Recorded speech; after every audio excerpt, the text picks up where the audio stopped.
For today's mini vlog, maaga nga kaming nagkampo ulit niyan. Dahil magluluto kami ng sotanghon gisado for today's video. Pagkarating ko nga niyan, agad ko na ngang hinugasan yung gulay na panghalo sa pansit. Pati yung manok at nilagyan ko na rin ng asin para mawala-wala yung kanyang lansa. Kasi di ba minsan yung manok merong malansa. Bali, ibinabad ko na nga lang muna sa may Tupperware para mawala yung kanyang lansa. Naghiwa na nga din pala ako niya ng sibuyas tsaka bell pepper para yun ang una kong igigisa. Painit na nga din pala ako ng kawali at una ko ngang nilagay yung paminta at sinunod ko na rin yung sibuyas niya. Nung maigisa ko na nga rin, agad ko na rin nilagay yung bell pepper niya para maamoy natin yung sobrang bango ng ating pansit gisado. Agad ko na nga rin ginisa yung manok. Nung naigisa ko na nga lang din, medyo pinatusta ko lang din ng konti at naglagay na nga rin agad ako niyan ng ginisa mix pampalasa. At nung nailagay ko na nga rin yung ginisa mix niyan, lagyan ko na nga rin agad ng toyo yan para maging pansit na talaga siya. Ako lang ba na habang nagluluto? Ako lang ba or kayo din na habang naggigisa ka nagpakulo ka na ng tubig para mas mapadali ang iyong buhay? Huy! Aba naman, bakit padadaliin ang iyong buhay?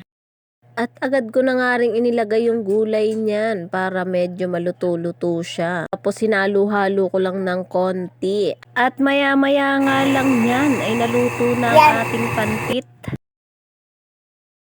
At yung ibang pera nga, binili na lang din namin ng pangkilaw, yung flying fish. Bumili nga lang din pala ako ng halagang 50 pesos niyan, kaya hindi rin masyadong marami. Dahil nga tayo'y pandak lamang at di makakuha ng dahon ng saging. Ang aking kinuha niyan ay tirang foil dati sa trabaho ko na tinabi ko lamang. At sinapinan ko na nga lang din yung aming lamesa niyan. And fast forward, nakaligo na din pala ako niyan, tapos yung isa kong kaibigan nandito na rin sa bahay. Nang matapos akong makapagluto at nilagay ko na rin nga pala yung kanin na aming mga tira. Ito na nga din pala yung aking finish ng aming boodle fight.